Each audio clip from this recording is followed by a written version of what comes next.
Welcome to the Tournament Poker Edge podcast, brought to you by TournamentPokerEdge.com, the only podcast dedicated exclusively to poker tournament strategy. Now here's your host, Clayton Fletcher. Hello once again, everybody, and welcome to the Tournament Poker Edge podcast. I'm your host, Clayton Fletcher, in New York City. Yes, the first time in 6 or 7 weeks that I've gotten to say I'm in New York. It's great to be home. The weather here is 96 degrees and humid, very humid, but it still makes me laugh to hear all these New Yorkers complaining. Oh my God, I can't believe how hot it is. Can you believe how hot it is? Dude, it was 117 when I was in Vegas, 117. But it was a dry heat. That's what they always say, right? I'm a strange guy. I love the heat. So this 96, 97, whatever it is today does not bother me. The 117 in Vegas also did not bother me. So I know that most of you would hate to be in a place that's that hot. To me, I just complain all winter.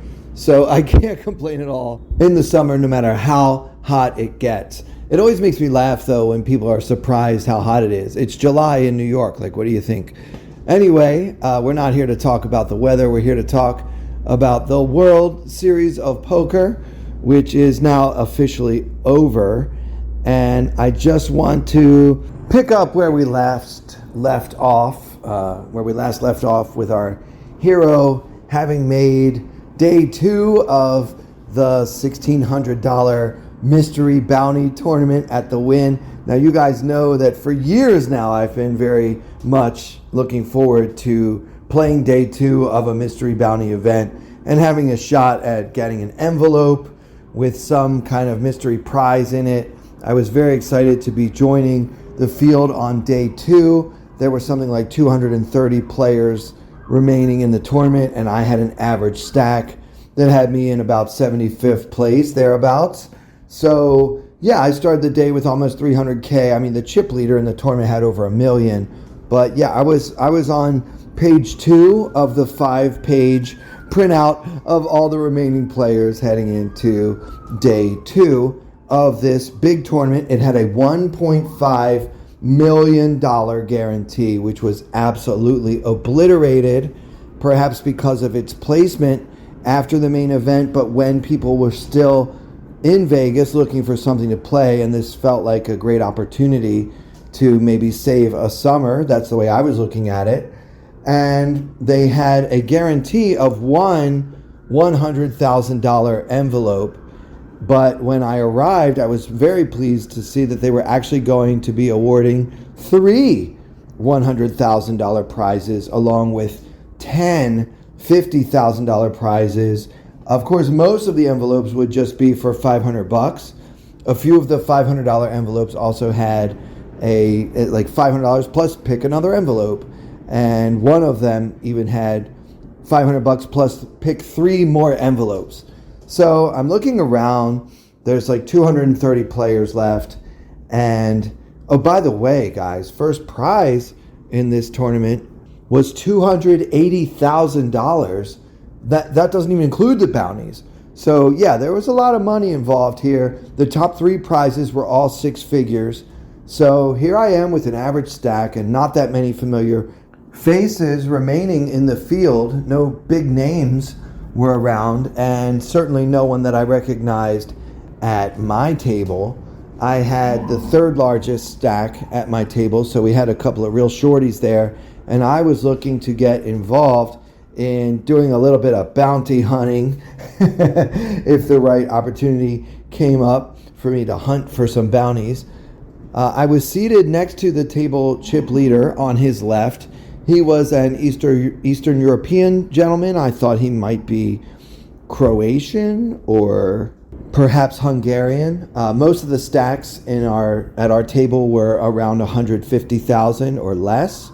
So there were basically 3 of us that were the haves, and then everybody else was the have-nots. And this Eastern European gentleman on my right was being extremely aggressive. I mean, he was involved in probably 80% of the pots. I think that his plan was to just be a big stack bully, try to collect all the bounties for himself, maybe take a few risks.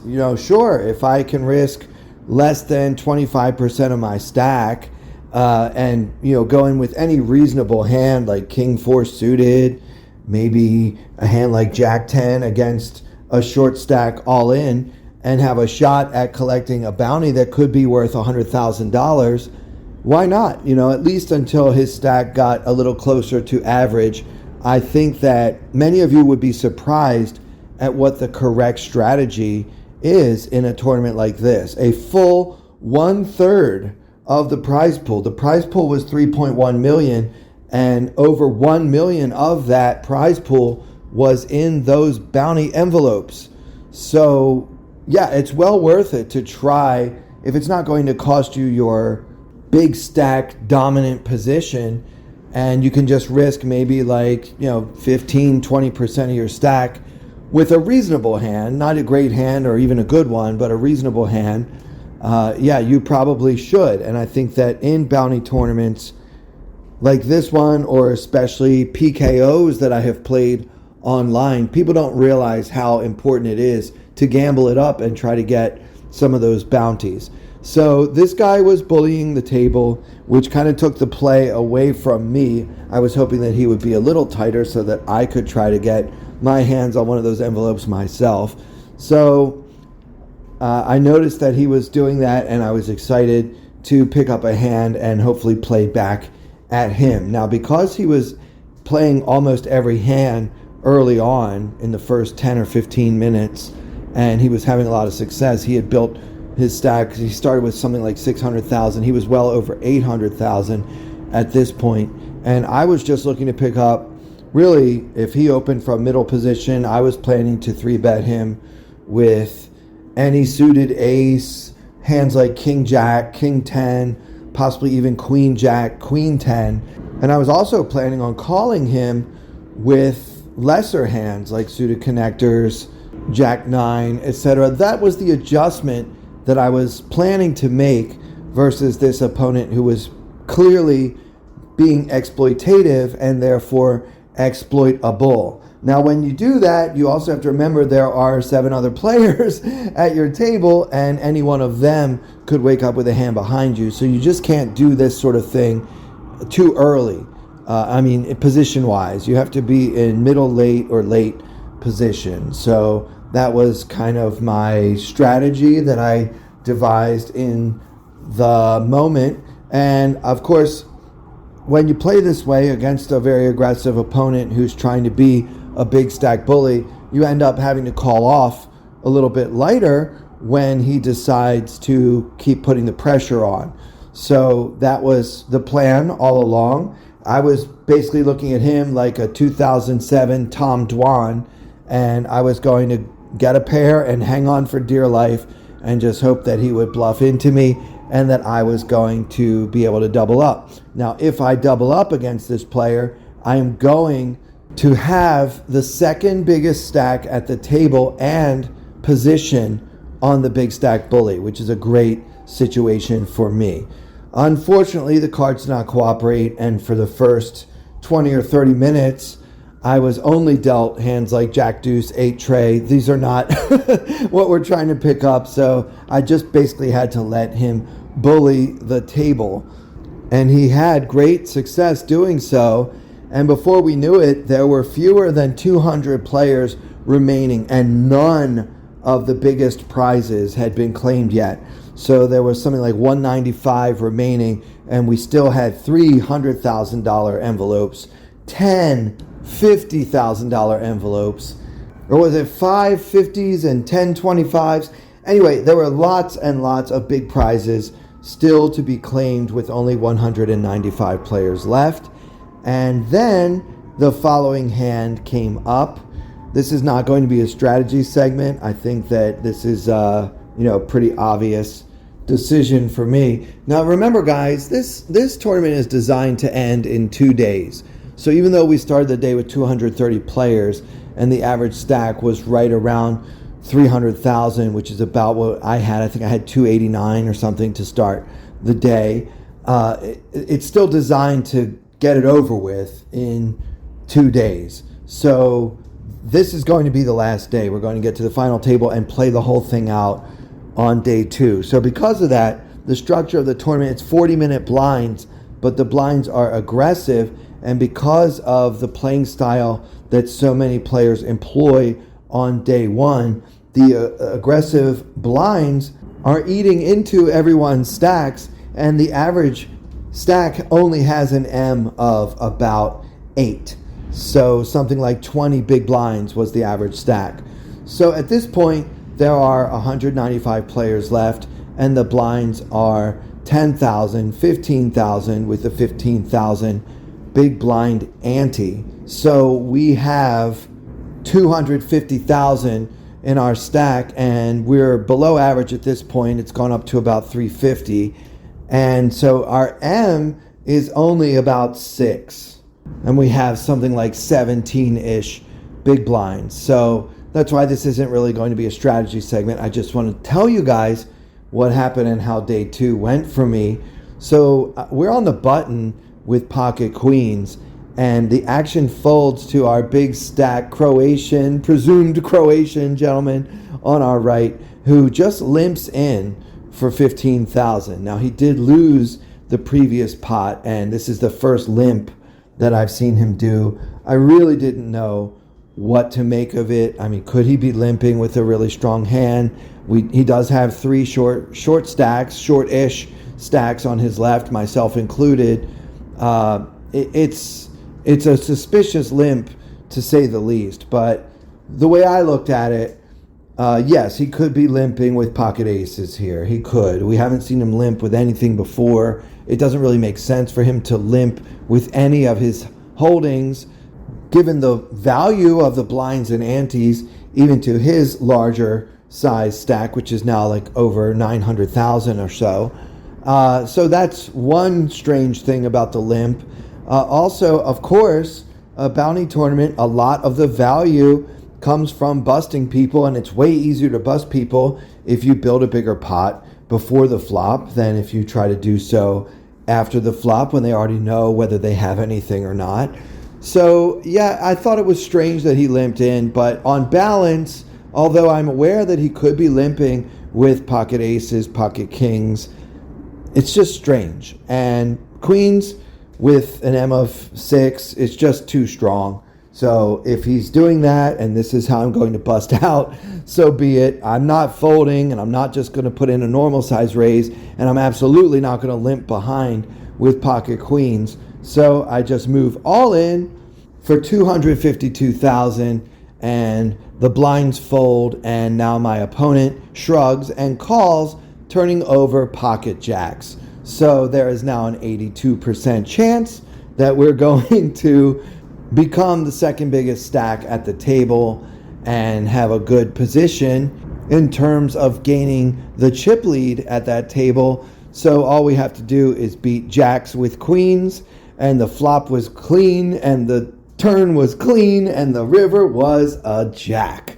So kind of, as I wrote on Twitter, for those who follow me on Twitter, at Clayton Comic, kind of a microcosm of the summer in general. I had so many big pairs cracked this summer and came so close to having a big score, or at least an envelope in my hand at some point, that this was just kind of, I had to laugh, because sometimes the poker gods can be so cruel, and it feels like so many of the bad beats that I took this summer were on the river.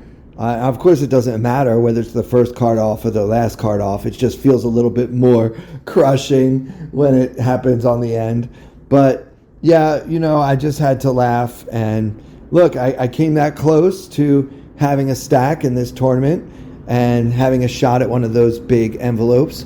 But this really leads me to my general take on my experience playing in the 34, 35 tournaments that I played this summer. This is how it goes sometimes. You could say it be like that sometimes. I can honestly say that I played my best this summer. I felt more prepared for this World Series of Poker than I have for any of the others in which I have competed in the past. I did more study. I got into great physical shape. I had a good workout regimen while I was there. I was getting lots of sleep. I was eating pretty well. Not as well as I would have liked. That was one area that I could probably do better. It's just hard to always take care of ourselves, nutritionally speaking, in fabulous Las Vegas, where there is so much delicious and incredibly unhealthy food. But yeah, I was there. I was prepared and I was ready to do my best. But there is so much luck in tournament poker that I just had to say, I can't beat other people's good luck. The number of big pairs that I had cracked was unbelievable. I also, by the way, kept track of my significant coin flips. Now that is defined as a coin flip that would bring me to an average stack, or that would cost me more than 40% of my stack at any time. So in other words, if I got into a coin flip where it only cost me 10 or 15% of my stack if I lost, I never considered that significant. So I did not count those. Just the ones that would really make a huge difference in my potential as far as cashing in the tournament or winning a lot of money in the tournament or just being in contention for a particular bracelet or not. Those coin flips, in all the tournaments I played, there were 11 such coin flips, and I won only 4. So that's not good. Everybody knows that in tournament poker you have to win your coin flips, especially the really big, significant ones. And yeah, that didn't work out. And I also lost with a lot of big pairs, many times all in pre-flop. So you get it in good and you lose, and that's the way it goes. So I just had to shrug my shoulders. I know that I played very well, although my results do not reflect that. I had one fairly big online score for about 5,000, and I had just 2 small cashes, including the Win Mystery Bounty, in which I finished in 192nd place and got a prize of $2,480 for a profit of just $880 there. So, but still, I had a great time. I love the WSOP and all the other tournaments that happen around that time. It is by far the thing that I look forward to the most each and every year. There's actually nothing on earth that compares with the World Series of Poker and all the other great summer fun. So I had a blast. I enjoyed my experience. I love doing commentary for PokerGo and CBS Sports. I loved hosting the big CSOP event at the Palms. I had a ball, but yeah, let's make no mistake, it was a decidedly unprofitable summer. So for our actual strategy segment this week, I wanted to look at a couple of hands that I played in the very first event. Right when I got to Vegas, I landed on June 4th, 2022, and on the 5th, I played in the housewarming. So one of the first tournaments that they had at the new venue, the Paris/Bally's, soon to be called the Horseshoe. Although at one point they said it would be the Horseshoe before the WSOP started. But as we know, Caesars Entertainment Corporation is not always on the ball. And they didn't really begin branding the property as the Horseshoe. Even towards the end, there was very little evidence that that transition had started. Although I have heard from several sources that they expected to be completed by the end of the year. If anyone would like to bet on that, I would gladly take any action that it will be later than the end of the year by the time the transition to Horseshoe is complete. So, yeah, but that's not really the point, is it, guys? I'm playing in the housewarming event. I love being in the Paris ballroom. It's beautiful. Chandeliers everywhere. People feeling excited. It's great not to see everyone in masks. It's just good vibes all around. I think everyone's very excited to be back in Vegas in the summertime playing cards. And I think a lot of people were very happy to not be at the Rio. So this was at the beginning. and people were generally very, very positive. So we are doing great. This is the last flight, by the way, of the housewarming. I believe there were 4 starting days, but it might have just been 3. Either way, I'm playing on the last of those days, and we're doing great. They start you with 50,000 in chips, and by the time the blinds had made it to 400, 800 with 800 big blind ante, we had 90,000 in our stack. So over 100 big blinds and an M of 45. So the average at that point was only about 60,000. So we are rocking and rolling. So good to be in Vegas. So excited for all the cashes we're going to have this summer. And Clayton is just bright-eyed, wearing rose-colored glasses, and very optimistic about what is to come, not knowing about the nightmare that the poker gods have in store. Anyway, we're in late position. No, sorry, we're on the big blind. We're in the big blind holding the 8 of diamonds and 4 of diamonds. So 8-4 suited in the big blind with our 90,000. A player who's in late position opens to 1,800 with about 65,000 behind. And then the button calls with 45,000 behind. And the small blind calls with 52,000 behind. So we all have, decent sized stacks, minimum of 55 bigs. And we're in the big blind with the 8-4 suited and decide to flat call. You could definitely put a hand like this into your squeezing range, your 3-betting range. It's not a hopeless hand, but it's definitely barely good enough to call with. And hands fitting that description tend to make good 3-bet bluffing candidates. I was actually discussing this with Jen Shahadi at lunch the other day. Most players don't 3-bet enough from out of the big blind. And the reason why is because you're always getting such an attractive price to call and see what happens. And so typically when players do 3-bet from out of the big blind, they generally don't have enough bluffs in their ranges for doing so. I mean, why should I 3-bet with a hand like 8-4 suited if I can just call and see the flop? And you're right. I mean, I'm not saying you should always 3-bet with hands like this. In fact, I'm going to call with it in this spot. But just be aware that you want to be able to 3-bet with aces, kings, ace, queen, ace, king, pocket queens, pocket jacks, and maybe even some other value hands depending on how tight or loose the initial raiser is. So to balance that, you need to be bluffing sometimes. Now, a lot of us will use hands like ace-5 suited. I love ace-5 suited. And the reason why, just to repeat for those who haven't heard before, ace-5 suited is never worse than 30% equity versus any hand at all except pocket aces. Now, if you happen to be unlucky enough to run into pocket aces when you're bluffing with ace-5 suited, your equity is only about 5 or 6%, something like that. So you don't want obviously you don't want that, but it's very, very difficult for your opponent to have pocket aces when you are holding an ace. And so that's why so many solvers and so many internet wizards and so many Germans like to include ace-5 suited into their bluffing range pre-flop. But yeah, I think you want to have more than just that in your bluffing range, and hands like 8-4 suited might be good candidates for doing so. I just called, and we're going to see a flop. Now there's 8,000 in the middle, and the flop comes king of diamonds, 10 of spades, deuce of diamonds. So king, 10, deuce with 2 diamonds. Hero holding the 8 of diamonds, 4 of diamonds for an 8 high flush draw.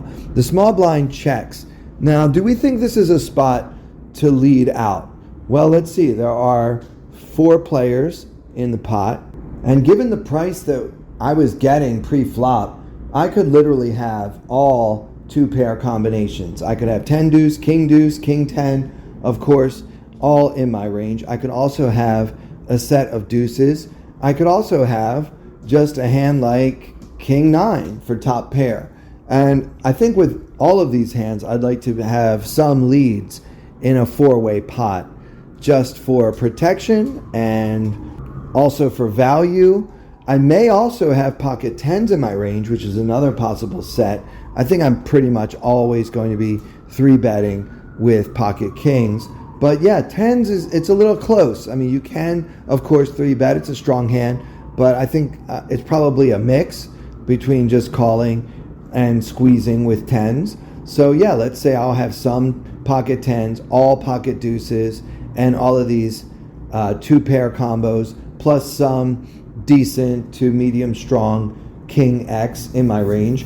And so I want to be able to bet with all of that range. To balance that, I need to have some bluffs. So I think that bluffing with all of my flush draws is probably a little bit too much. Like, that's too many bluffs for, to balance the range that I just described for leading out. I don't think I'm going to be leading too often with a 10, but my opponents probably don't know that. Because leading with all of our bluffs, with all of our flush draws, would make us too bluff heavy, I think it's best to just lead with some of our flush draws, and I would choose the worst flush draws, like the 8 high flush draws. So that means this is a lead for me every time. So I'm going to put in 2,500 here. This gives me an incredible price to draw to my flush. Now, if I had checked and the original raiser bet half the pot, 4,000, I'm probably going to end up calling that, or maybe check raising, which is also a perfectly fine play as a semi-bluff. But I think for that price, I probably would just call. So yeah, we want to be able to lead. So I lead small, giving myself a good price, and I can even call a raise if a raise ends up coming. But if it gets raised and re-raised, then I have to worry about a bigger flush draw being out there. I mean, I'm a little bit worried about that with 3 opponents anyway, but it's not Omaha, guys. It's Hold'em. It's very rare to run into another flush draw when we have one ourselves. So yeah, I bet 2,500. So the small blind checks, I bet 2,500. The original raiser in late position just calls, and then the button folds. So we're going to be heads up, out of position, on king 10 deuce with 2 diamonds, hero holding the 8 of diamonds, 4 of diamonds. So now with 13,000 in the middle, the turn comes the tray of clubs. So our board is now king of diamonds, 10 of spades, deuce of diamonds, tray of clubs. Now, do we want to fire again? Well, he just called the first bet, so maybe he's got a little piece of this board. He could also have a hand like ace jack or ace queen that doesn't want to fold yet, especially if he has a diamond where he's hoping to pick up a little equity or possibly make the nuts, hit his gut shot on the turn. That is certainly a possibility.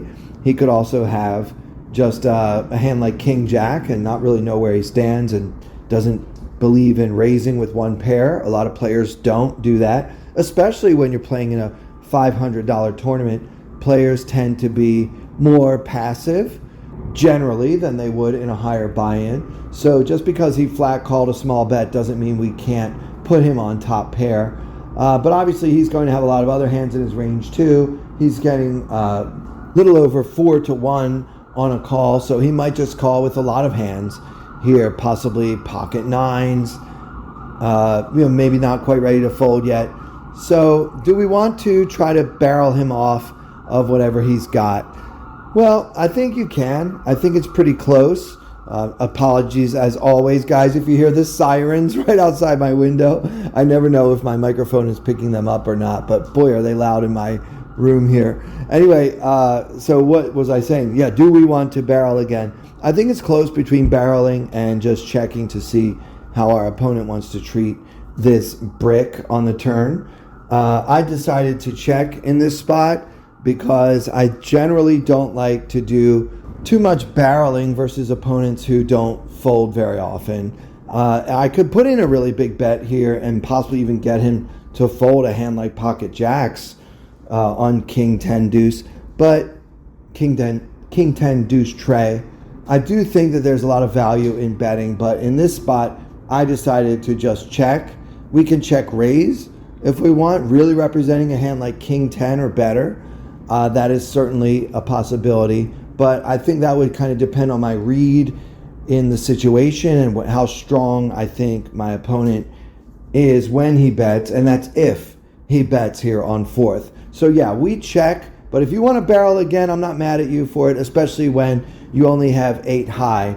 It's good to bluff with your very worst hands, although in this case, we of course have all the flush equity in the world, so that's also fine too. So we check and study our opponent carefully. He takes about 10 or 15 seconds and checks behind. So I'm thinking that he's either got a hand like ace queen, ace jack, something like that, or maybe a hand like pocket jacks, pocket nines, where he's not too proud of whatever he's got. It could be a king. Certainly, like as I mentioned, some of these opponents in these $500 buy-in tournaments, they do tend to be too passive, and he might just be scared. Maybe my bet on the flop would have scared him away from betting a medium strength king on the turn. But he does check behind, and now the river, still 13,000 in the middle. The river comes the 10 of hearts for a final board of king of diamonds, 10 of spades, deuce of diamonds, trey of clubs, 10 of hearts. So it pairs the board, and most importantly, leaves hero with just 8 high with our 8-4 of diamonds. So what to do? Well, let's talk first about bluffing. So obviously if we check, we're absolutely giving up. I think our opponent will almost never have worse than 8 high, right? And if he does, he's unlikely to check behind. Everybody at this point knows that you have to bluff sometimes, and all we've done is bet very small on the flop and then check twice. I think that if our opponent happens to have a hand like 6-5 no pair, he is going to bluff us off of 8 high with a hand like that, and I'm not about to hero call with 8 high. I could go for a check raise bluff on the river. Maybe he gets bold and decides to try to get a little value with his pocket jacks. But honestly, I just think that in a $500 tournament, most of our opponents are too passive to make that play. So therefore, check raise bluffing is less attractive against opponents who aren't that aggressive. So if we're going to bluff, it's going to have to be a bet right here. So if we bet this river, we are representing a pretty big hand, maybe like trip tens or a strong king, or really any king I could probably bet. But the sizing I'm considering is big enough that I probably wouldn't make this sizing with just a king. Maybe I should, though, because I think I could probably get called by queens and jacks, but those would be my only value targets if I made a large size bet on the river. You can obviously give up. You can check and just plan to, give up. You win. You called me on the flop. I tried to make my flush and I didn't. And having that type of strategy is actually not too bad in a $500 tournament with a lot of loose and passive opponents that are generally hard to bluff. But if you are going to bluff, I think having this busted flush draw is a good hand to do it with. Now, what would I do if I had a hand like King 10? Well, I probably would have bet the flop and gone for the check raise on the turn and bet big on the river, especially when nobody bets the turn for me to check raise. So that's what I'm going to do here with this busted draw. So this is the bet. This is the bet that I would make with a full house, quad tens, my best hands. So I need to also make the same sizing to polarize. So I'm going to bet 150% of the pot here. I put in 18,500, which is just under 150% of the pot. And my opponent snap called and turned over the ace of clubs and 10 of clubs. So nothing like bluffing a guy who has 3 of a kind. But yeah, I hadn't really considered that he would have many 10s in his range. Obviously ace 10 is one of the few that he should have. I think that I have a lot more 10s in my range, calling from out of the big blind, than he would have. So I think I just kind of got unlucky there and picked a bad spot. I did not read him for that kind of strength when the 10 hit the river, so good on him for covering up his excitement. Obviously, if I had known he was that strong, I would have given up very easily. But yeah, I was trying to bluff him off of a hand like pocket nines or maybe jacks or queens. So yeah, we ran into pretty close to the top of his range there, and that cost us quite a bit early on in the housewarming. We did manage to get some of those chips back though, and by the time the blinds got up to 1,000, 1,500 with a 1,500 big blind ante, we had about 75,000 in our stack. And so we were keeping up right about average, right about then, kind of later in the day. I believe this hand was right before dinner, but around that time of day. The action folds to hero, Clayton, in middle position, holding pocket aces. And I decide to raise it to 4,000. So big blind is 1,500. We make it 4,000. Some players at this table had been making it 3,500. We hadn't seen anybody make it 4,500. So the raises were either 3K, 35, or 4. So I decided to make it 4, obviously with the nuts. And the small blind calls with about 62,000 behind. So his M is about 15. And the big blind folds. So we're going to be heads up in position against the small blind, and we have pocket aces. Let's talk about the small blind. He's early 30s, maybe like 31, 32 years old. Large black man with big muscles. He's got tattoos. He looks like he works out at least once a day, maybe 2 or 3 times a day. This is not a man that I would want to get into a street fight with. I would be drawing dead in that situation. Also interesting about him, he may be deaf. It seems that he keeps asking the dealer to confirm bet sizes, even when players announce their bet sizes fairly loudly. Also, when he talks, he has a speech pattern that is consistent with someone who is hard of hearing. So, and he doesn't speak very often, which I've also found is an indicator that someone might be deaf. Yeah, and it just seems like he's doing a lot of lip reading for what it's worth. So, but yeah, he clearly works out. Big guy. He's been playing pretty tight and kind of steady as she goes so far. He hasn't made any moves that I've noticed. I think he check raised maybe once since he sat down at this table about 2 hours ago, and he took it down. So I don't know whether any of his moves, including that one, were bluffs. But yeah, that's worth noting. He's been mostly tight and mostly passive, and I've been playing with him for about 3 hours. So we have pocket aces. He calls. We're in position. The flop comes queen of clubs, 5 of clubs, deuce of diamonds. So we have pocket aces with no clubs, and it comes queen 5 deuce with 2 clubs. Our opponent checks. I'm just going to bet small here. I'm trying to get action from lots and lots of one pair hands, pocket 6s, pocket 4s, hands like ace 5 or 6-5, pocket 7s, any queen. I just want to get action, so we're going to bet small. I bet 3,000 into the 11,000 pot, and my opponent, the small blind, check raises to 12,000. What should I do? This is tough. I mean, against a more aggressive opponent, I think it's an easy call and just let that opponent keep barreling, hoping that he just turns over a flush draw that hopefully misses on the river.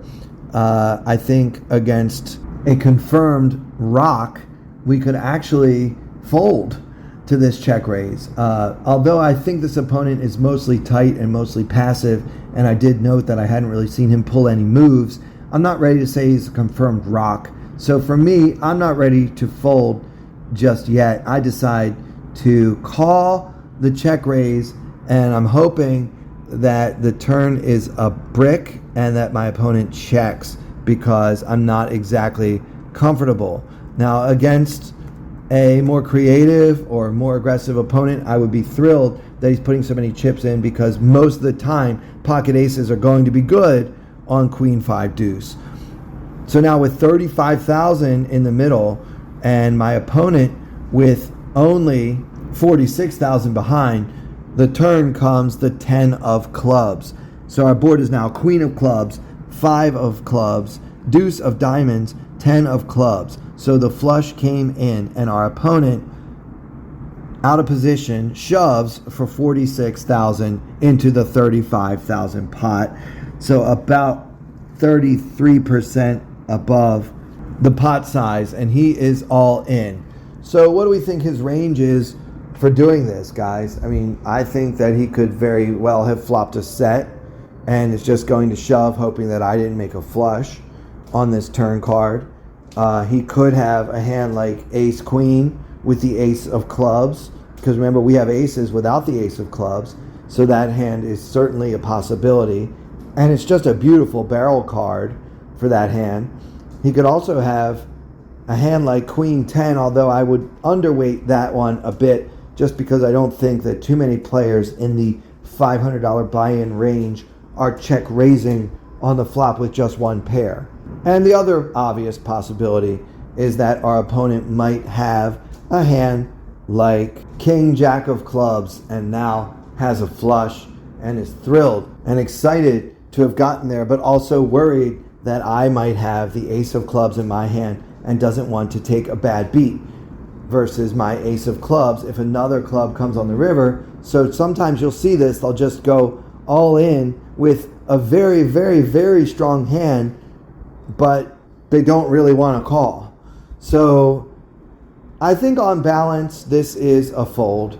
I hate having to fold pocket aces, but I hate even more putting in this many big blinds with just one pair against an opponent that I've already kind of classified as mostly tight and mostly passive, who is now playing a very aggressive hand versus me, the chip leader at the table, or one of them anyway.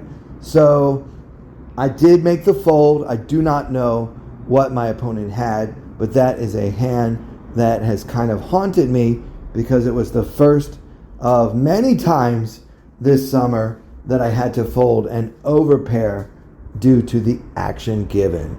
Well, that'll do it for this episode of the Tournament Poker Edge podcast. I want to thank you guys, as always, for your continued support. If you haven't had a chance to do so yet, please get on Spotify and give us that 5-star rating. And if you happen to be listening on Apple Podcasts, we really appreciate if you guys can leave us the 5-star review. And you don't have to write a lot of words about how much you love me or anything like that. Although if you want to, we always read the reviews and we do appreciate it. The most important thing is that 5-star rating, because it helps us climb the ranks in the ever-growing poker podcast space. So for everyone here at Tournament Poker Edge, I'm Clayton Fletcher. Thank you so much for listening. I wanna hold them like they do in Texas plays. Fold them, let them hit me, raise it, baby, stay with me. Luck and intuition, play the cards with babes to start.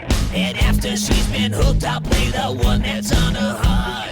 Oh, whoa, whoa, whoa, whoa. I'll get her heart, show her what I got.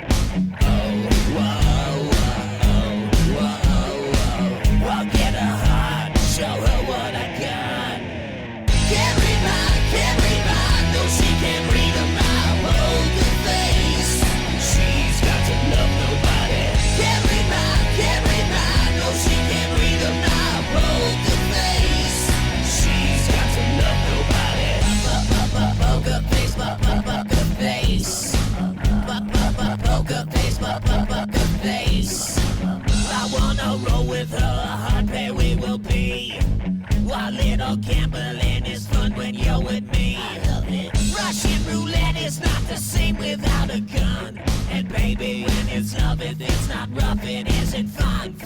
Oh, whoa, whoa, whoa, whoa. I'll get her heart, show her what I got. Oh, whoa, whoa, whoa, whoa. I'll get her heart, show her what I got. Can't read mine, no, she can't read a mile. Poker face, she's got to love nobody. Can't read mine, no, she can't read a mile. Poker face.